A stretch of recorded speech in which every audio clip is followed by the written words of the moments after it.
Genesis 13. Genesis 13. We're studying on the prodigal son, part 1. And the prodigal son left his father, you remember, and he went to far country, which is basically a place where there was a lot of ungodly sinner type people. Now, when the Bible says sinner, especially in the Old Testament, it's meaning someone who's extremely wicked. It's not talking about the New Testament, all of sin and come short of the glory of God. Although later on in the Old Testament, that idea kind of comes out too. But it says this in verse 13. 13. You gotta watch them 13. Genesis 13, verse 13.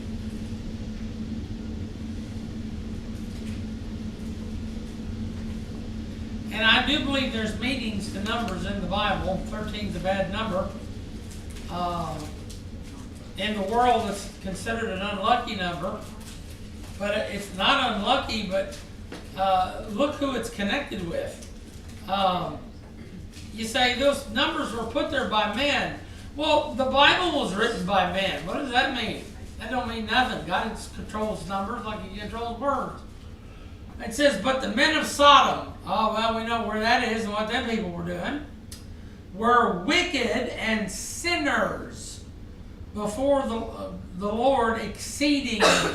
So that sort of sets the definition. That's the first mention of the word sinners in the Bible.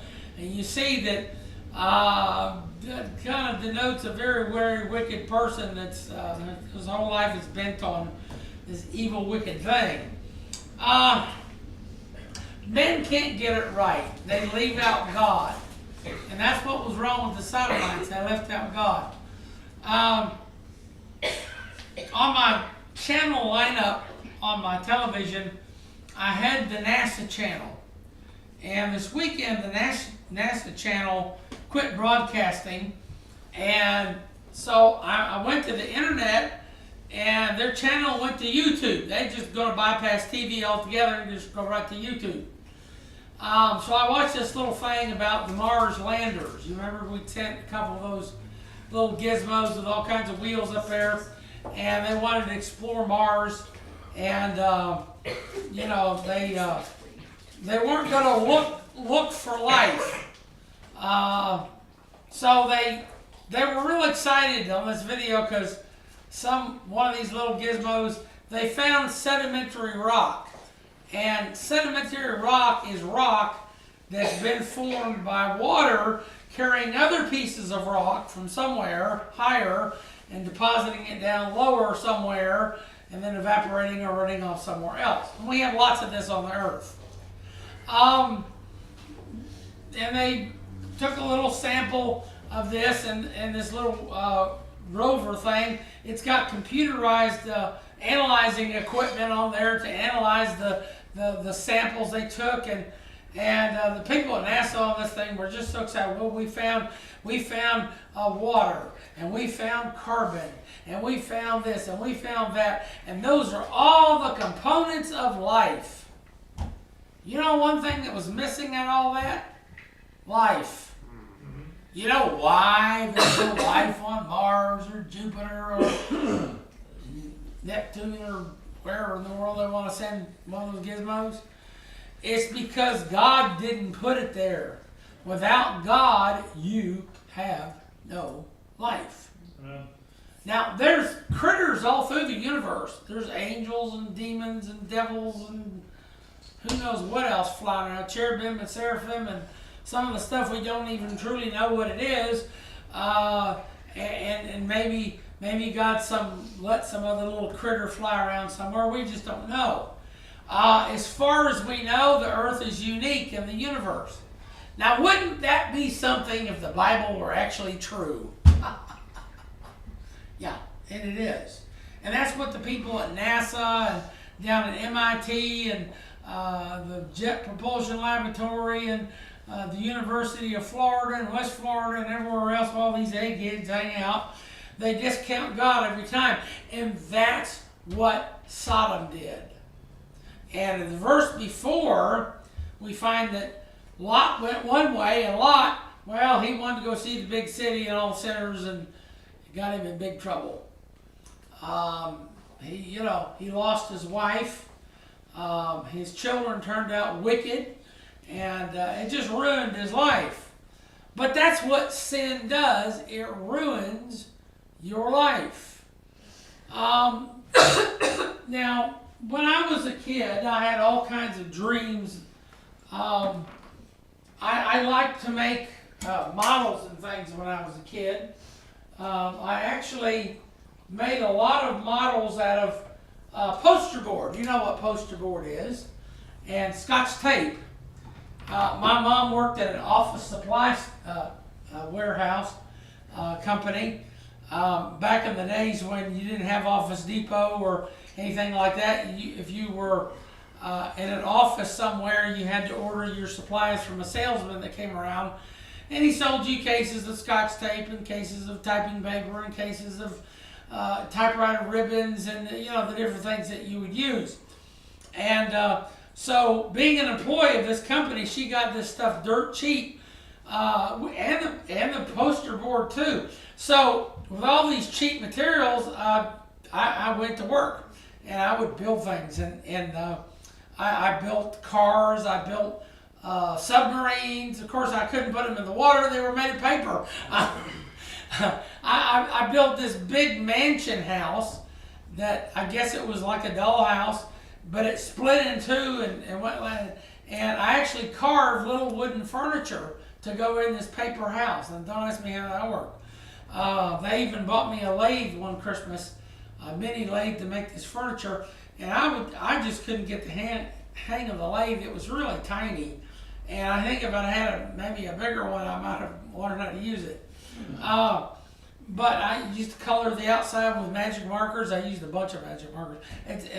It's a wonder my brain ain't fried from all the fumes from all those old magic markers. Because you remember the old ones, you take the cap off and you smell the room up with that, whatever that was, the ink or whatever they made it flow. And I kept to myself a lot. And I didn't socialize a lot. They didn't have the internet back then. They had television. And they were beginning to show stuff on television that, you really didn't want to watch. Most of this stuff came on at, way in the wee hours of the morning when kids were in bed. But you have to be careful in this world not to get mixed up with bad people, because bad people will ruin your life. But I had all kinds of dreams when I was a kid of doing this and doing that, and I thought, well, maybe I'll build a mansion like this paper one, all except real, made of bricks and mortars and stuff, and I had metal cars, model cars. My favorite was the Duesenberg car. Now I don't know if you know how much a 1931 Duesenberg fully restored costs, but it's almost $1 billion, folks, for that car nowadays. And they have some beautiful things you can look at. Go to Car Show, one of these things will show up, and I have to be real careful because I'll start drooling. Because, I used to love that kind of stuff when I was a kid. I still like it, but I don't obsess over it like I did when I was a kid. It was just kind of a dream I had. So what happened to your dreams? Well, as I got older, I got different dreams. And then I got called of God. And those dreams I had to put aside so I could do God's work. But you know what? God has been very good to me. And He has treated me very well. And some of the dreams have come a little bit to pass, when you're a kid, you dream foolish things. I didn't realize when I was a kid that you had to be like a trillionaire or a millionaire or a billionaire to afford all the stuff I was dreaming of. I didn't realize that a guy who just went to work and came home at 5 o'clock every day, and ate lunch at noon to 1, he couldn't afford that stuff. He was lucky if he had a car and a place to sleep to put his head down. And I learned those lessons. This boy had not learned those lessons. You say, why didn't he? Because he had a daddy that loved him. Now, there's nothing wrong with loving your children. And there's nothing wrong with taking care of your children. But you have to be careful as parents that you strike a right balance. There's a debate going on some of this things on YouTube. Some parents have videos saying you ought to pay your kid allowance for everything he does. Then there's another group of parents saying, no, don't ever do that. Don't pay them for stuff that is expected of them. That's a household duty. And their theory is you don't pay mom for cooking your food, do you? Then you expect mom to go in there and cook food. So, when the kid empties his trash, or he's got the dusting for the day, or he has to go feed or comb the dog or whatever, that's part of being part of the family. Now, if you ask him to do something over and above the kind of idea of what a kid normally would do, then you might want to think about paying the kid. I kind of agree with this side over here pretty much. I got a little bit of allowance when I was a kid, but I tell you the truth, it was about as much money to go see a matinee and get a pizza every weekend. And that was all the allowance I got, and that was kind of a special thing. And I used to love every one of my friends got about the same allowance, so we would be like the nerd gang. We would walk down to the movie thing at the matinee, and we watch a matinee movie, and they showed good movies. They showed like Lady and the Tramp and The Sorcerer's Apprentice, and I'm talking about the Disney one, Fantasia. That's what it was called.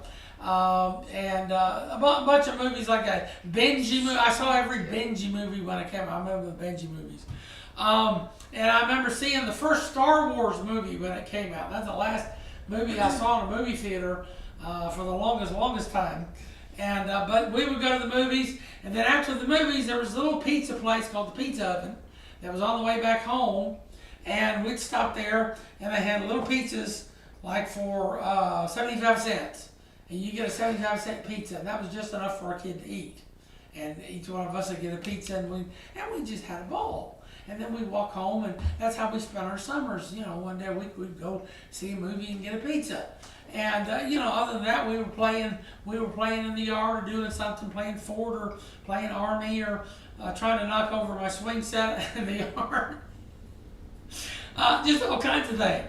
But we stayed out of trouble, because we weren't running with the bad gang of people. And there was a little kid next door to us, where I lived.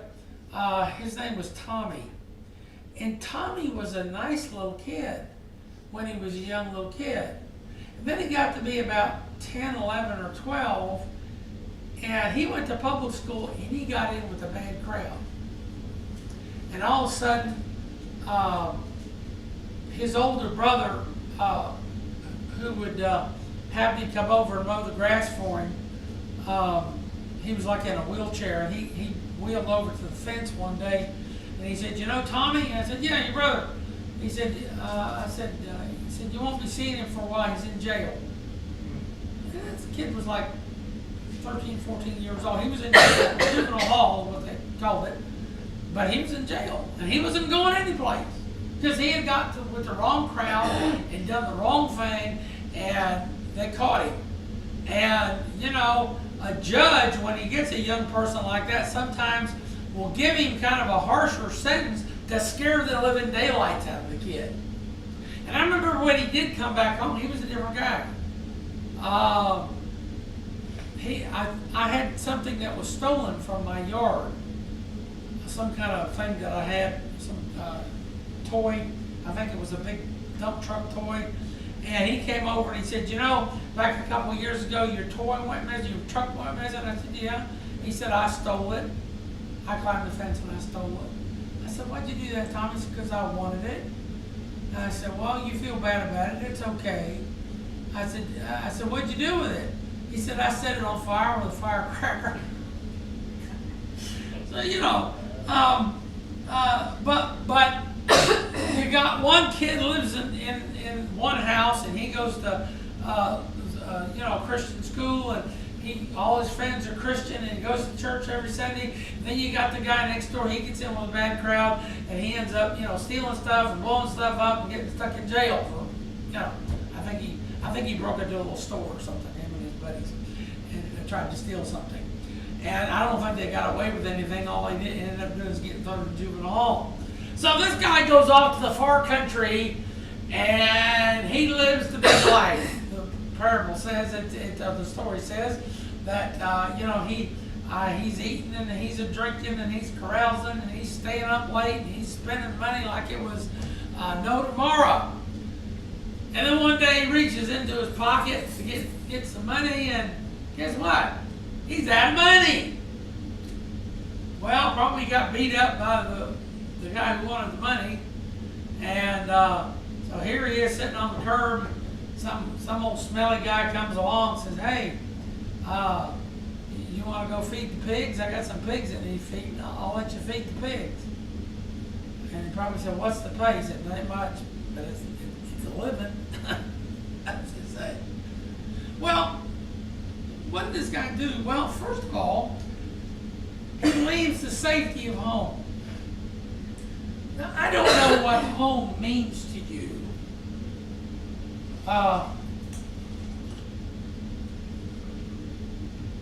But home is the place where you feel safe. Hey. It's a place you don't expect to have any trouble. Besides just the ordinary, everyday, I can't get the lid off the jar, kind of trouble. Or the cat is, you hear her scratching between the wall and the couch and she's not supposed to, that kind of trouble. That's really not trouble. That's just an annoyance. You can be annoyed at home, but you can feel still safe at home. You say, well, Brother Jeff, you got a fence all the way around your property. You got, locks and chains on your gate. Yeah, that's for a reason. My house got broke into. Funniest thing, no one's broke into my house since I started locking and chaining my gates. Because crooks are basically lazy. They don't want to climb the fence. Thank God they're lazy. If they weren't lazy, they wouldn't be stealing in the first place. But this guy left, Daddy treated him good. He gave him plenty of food to eat. He gave him a place to put his head. He gave him some work to do so he could, go out and help the family farm. And I don't know, maybe he was down at the feed store, picking up some feed for the cows or whatever. I'm putting this into something we can understand. And some good old boy was standing over there in the corner as they do at these feed stores, and he was saying, yeah, I heard about that far country over there. Boy, they have a really wing-ding time. They have fun. And they got pretty girls, and they got, stuff for you to do. You can go and you can spin that wheel at the gambling house, and you can win lots of money. I won $50 2 weekends ago. And he probably says, well, that sounds like fun. And then he goes back to the farm, and there's Daddy out there plowing the field, or, swinging that sickle to harvest the grain, or maybe he's feeding the sheep, or, and it just all it looks is like a lot of work to him. He doesn't see the worth of what his daddy's doing. But there's a worth to the work that you do, and it's more than just a paycheck. You can either provide a good or you can provide a service. That's really the only two kinds of work there are. If you provide goods, chances are you're working for some facility and you manufacture something. I'm a printer by trade. I manufactured printed goods. That's what I did. Custom-made printed goods. Now you think if that was let's say that was a suit. All of a sudden that printed good becomes very expensive. Because a suit, you talk about custom made, they have to go and they have to measure every part of you, and the guy has to go in there and he has to make a pattern for your suit, then he has to cut it out, then he has to be skilled enough to sew the thing together where it's not going to fall apart, then you have to you have to have it fitted so he can do the cuffs and the sleeves and all like that. Then by the time he gets done, you got a sharp looking piece of gear. Of course, you paid a little bit of money for it, but that's the way it goes. He provided a good for you. Then there's service work. Well, service work, that's that's where you wash somebody's car, or you press their laundry, or you wash their laundry, or you rotate their tires, or you work on the motor on their car. You do something they're not willing or unable or they don't know how to do, and they pay you in exchange for your services and skills. And that's about all there is to it. You say, what about the farmer? He's providing goods, dear heart. The wheat and the barley and, maybe the wool from the sheep, or maybe the sheep meat, or the cows. People, they farm cows for milk, or they farm cows for beef, or they farm cows for, a lot of times it's all three, and plus the skin. They make all kinds of things out of cow skin. Somewhere in this Bible it says this is genuine cowhide. So a cow had to die for me to have this thing. And I know some people are, oh no, that's murder. No, killing an animal is not murder. So, but this guy goes to the farm and, it's like, oh, Dullsville, man. And he decides he's going to go to the far country. So he leaves the country and goes to where at first it seems like, oh boy, it's a good time over here. But if you don't have the money to pay for that good time, you're going to pay in other ways. He lost all his money through all this sinful fun. And the world is great at getting your money.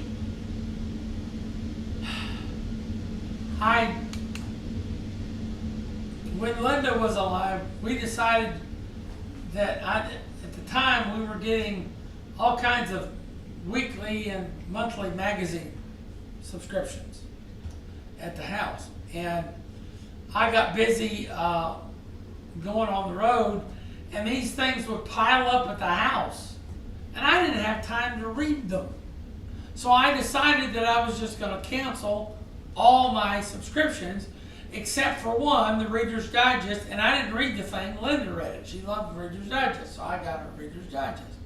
And for years, it's the only magazine I had.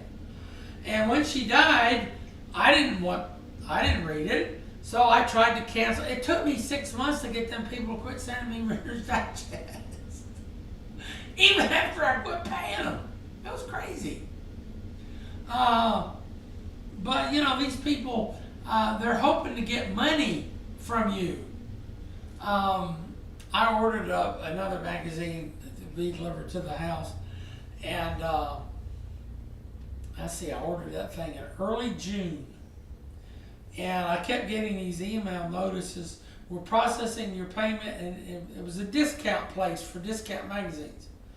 And here we are at almost the end of August, last week, and still no magazine. And I'm going like, I got cheated. They have cheated me. This assures the world. And I was doing my prayers one day, and I said, Lord, if they haven't cheated me, I sure would like to see that magazine. I paid for it. I paid for a whole year for it. So that day, the mailman came. I went out. Sure enough, there it was. I said, man. And there's a little notice that came with the magazine. It said, we do not recommend that you buy our product from discount distributors. Buy directly from us. And then it had a page to go to in the magazine where you could get online and you could order the magazine directly from them. And I thought to myself, I don't know who these discount people are, but they've got some kind of scam somehow or another. So we'll see how long I end up getting this magazine.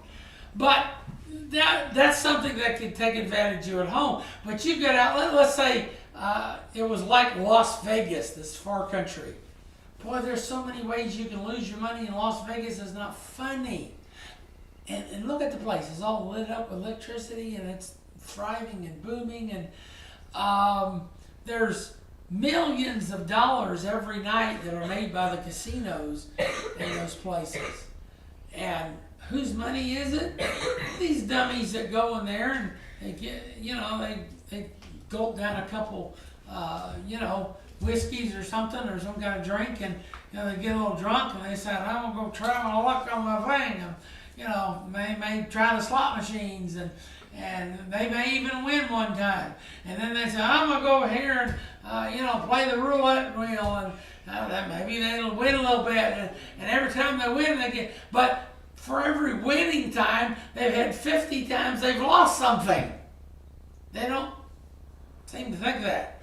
And, you know, these people can go out of those places completely bankrupt. It's been known to happen. So my advice to you, don't gamble. Don't go to them places. There are actually churches and nice people that live in Las Vegas, but nobody ever talks about them. And you know what? They hate downtown. They absolutely despise it. Look at Psalm 104. Psalm 104. Let's look at what being around wicked people can do for you. Children, listen to what I say. Take heed. The world is full of wicked people that want to recruit you into some kind of wickedness. And they do it just because they can. Verse 35. Let the sinners be consumed out of the earth, and let the wicked be no more. Bless thou the Lord, O my soul, praise ye the Lord. You understand that when you hang around with the wicked crowd and the sinner crowd, that God says the end of these people is not good. So if you hang around the bad crowd, guess what? You end up sharing the judgment of God on that bad crowd. I don't want to be around the bad people. Do you? It just doesn't. It just does. And you say, well, I'm saved. I'm not going to go to hell. Yeah, but you can lose some rewards in heaven. And, and you can certainly lose your testimony. There's several other things you can lose along the way. But notice that God's going to bring an end to these people. Look at Proverbs 13. Proverbs 13. You'll find a lot about this in the book of Job. The book of Job talks about the wicked this and the wicked that. The people that come to see Job, they accused Job of being wicked. Now, Job sinned against God in that he was a little self-righteous. But Job did not hang around with the wicked people. He said, what's the difference between a wicked person and a sinner? Well, in the Old Testament sense, a wicked person was like that guy that went around, killing families and burning down their house, and just a real mean guy that did mean things. And even society said, "Whoa, that's enough." Look at verse 21. Now, you need to remember this. You need to circle this verse. Evil pursueth sinners, but to the righteous good shall be repaid. Now, y'all know what pursuing means. If you're driving down the highway and you're going too fast and you see some blue lights come on in the car behind you, you have a choice. You can pull over and you can talk to the nice man in the uniform, and I urge you to be polite to him and acknowledge the fact that you were going too fast. Chances are he'll just give you a warning and send you on your way. The real stupid people, they decide, no, he ain't going to catch me, and they hit that accelerator. The chase is on. And they can, I've seen videos where people hit poles, they hit other cars. I watched one time where I was in this busy city, and here's this guy, he's going 70 miles an hour, lickety-split down this inner city. It's like 8 lanes wide, and here's this intersection he's coming to, and the cars are just going whizzing by, and this guy and sure enough, he took out 3 other cars, slamming and trying to get through. I guess he thought he could time it and get past. No, you have to stop. But he didn't want to get caught. So what happened to the guy? Well, he got sent to the hospital, and when he got to the hospital, he went to jail. Because one of the people died in one of those cars, and he was charged with vehicular homicide. And they threw the book at him. And they should have. That's what happens with sinners, folks, and wicked people. Evil pursueth them. You say, is the cop evil? Well, no, the cop is a the Bible says in Romans 13, he's a minister of God for good, but he wields the sword. He is a danger to wicked people, but this guy, he ended up just about killing himself trying to get out of a ticket. You say, that ain't real bright. That's the point. And this guy, he had it made at home with his father and his brother, and Daddy even gave him his inheritance early before he died. And so, you know, he had his mama cooking for him. He had this farm. He probably had a pretty good life there. But he decided he had heard about this far country, and he was going to leave home, and he lost all his money. Oh, he had fun for a while. The Bible talks about pleasure of sin for a season. You know, what did he learn? Well, mostly absolutely nothing, because he ended up in a pig pen. But eventually, God got through to his little thick skull, and he did end up learning something. But God tries to teach people like this. He really does. Look, losing your money and losing your reputation, losing your testimony, it's a terrible thing. And it can be a terrible cost, and you need to learn from it. Turn to Isaiah chapter 1. Isaiah chapter 1. The Bible has some things to say about this, as it does. It's strange that this is one of the starting verses of Isaiah. Verse 28.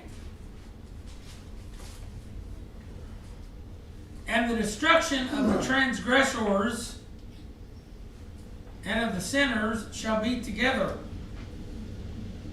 And they that forsake the Lord shall be consumed. You got three groups of people there, don't you? You've got transgressors. Bubba, what's a transgressor? What is a trespasser? When they're not supposed to. It's posted. No trespassing. So a we talk about transportation when you go from one point to the other. Transgressors go across a boundary they're not supposed to go across. There's a lot of people around like that. They want to go. There's a stupid commercial on television where this idiot goes and he grabs the people's cake and he kicks it off into the thing, and he brings on this better cake, and of course it's festooned with liquor. That ain't no cake. You know, and I think I get mad every time I see that stupid commercial. Because, you know, the end of the commercial ought to be this guy in handcuffs being led off by the police. You don't go to someone's party and start kicking the cake around and, you know, insult people. That's against the law, children. But the TV commercial says, you know, if you drink our liquor, I guess they're saying you can get by with this stuff. One of the funniest commercials, by the way, is the one with the birds. You've seen the one with the birds advertising the TV setup? And the new one, they got a coach bird. He's got a cowboy hat on. And he's lecturing these other two birds, you know, like he's a coach. And one of the birds says something he don't like. And so the coach bird says, "Drop down and give me 20. And the bird he's talking says, 20 what? Now, bird can't do push-ups. You know, I can see it. Every time I come out, I just laugh. That's funny. 20 what? But the world, that's the way it is. It'll make you laugh. It'll make you think that if you use their product, especially if it's something a little illicit like liquor or cigarettes or something, that's why they had to take cigarette commercials off the television. Because the cigarette companies were great at making cigarettes look cool and look like, you know, you're gonna be rich and famous and get all the girls and and have everything you want if you just smoke. No. The real commercials is the ones they have now where the guy's got a tracheotomy and he's got this thing talks like this. Yeah, they'll show more of those because it'll get people not to smoke. Smoking's terrible, but that's the way the world does. So you got transgressors, they transgress a boundary. Then you've got sinners. Those are people that sin, obviously, they commit some kind of sin against God. And then you have people that used to do something, and they've decided they're not going to do it anymore, and they forsake the good stuff that they were doing for the Lord. And that happens a lot. I wonder what would happen if we had every person that ever belonged to Open Door Baptist Church that still was alive today in this building right now. You couldn't fit the people in here. So what happened to the people? Well, I don't know. All I know is they told people that God had them going to Open Door Baptist Church, and one day they decided they weren't, so they dropped out. Now maybe they went to some other church. But now sometimes things happen where you need to leave a church. It does. Things do happen. But usually people that they let everybody know, like, look, I've got to leave. I'm not leaving the Lord, but I'm just going over here, and that's fine. Everybody says, well, okay, if you got to, you got to. And things usually work out okay. But I'm talking about the people that sneak off and, you never hear from them again. And you go visit them and they say, well, I'm not really going to church anywhere. Well, you usually can sit in their living room and tell. The other day, someone mentioned a friend of mine that I had back in Bible school. He used to be actually a visiting partner of mine. We used to go win souls together. And he's not going to church anywhere. He said, what did he do? Well, he left the church where he was getting the truth. I know the church. I know the preacher. He was preaching the truth every Sunday to him and every Wednesday. Why did he not go? Did he get tired of the truth, or did something hit him too hard and he decided not to get right with God? You say, well, don't you want that person to come here? Not necessarily. Now, if they come here, that's fine. I'll try to minister to them as their pastor. But chances are I'm going to say something that's going to hit their toes too. Usually it's the case. Turn to 1 Timothy. 1 Timothy. Let's look at these verses. Okay, 1 Timothy. Boy, you go to the far country, you can lose out, I'll tell you. And you don't learn anything about it, of it. We're going to study this for a while. This learning what you should learn, losing what you don't need to lose. Now, let me make this absolutely clear. You cannot lose your salvation in this dispensation. We have eternal security. Verse 9, 1 Timothy 1:9. Now, I would memorize this if I were you, because this is one of the key verses in the Bible to understand why God made the law and what He did it for. He said, let's start at verse 8. But we know that the law is good if a man use it lawfully. There are a lot of people that use the law wickedly. They've learned how to manipulate the laws of the land so they can get what they want and cheat people or punish people that really don't deserve to be punished. Knowing this, that the law is not made for the righteous man. If you're doing right, the law isn't against you. But for the lawless and disobedient, for the ungodly and for sinners, for unholy and profane, for murderers of fathers and murderers of mothers and for manslayers, for whoremongers, for them that defile themselves with mankind, for man-stealers, for liars, for perjured persons, and if there be any other thing that is contrary to sound doctrine. Well, that's a pretty comprehensive list. That beats out the last verse we had. We only had 3 kinds of sinners in the last verse. Here we got a whole gang of them. And they're doing everything from soup to beans, wickedly. And that's who God wrote the law for. There's a reason why they put signs that say no U-turn, or no yield, or four-way stop, or those signs are for people in cars so they know what to do.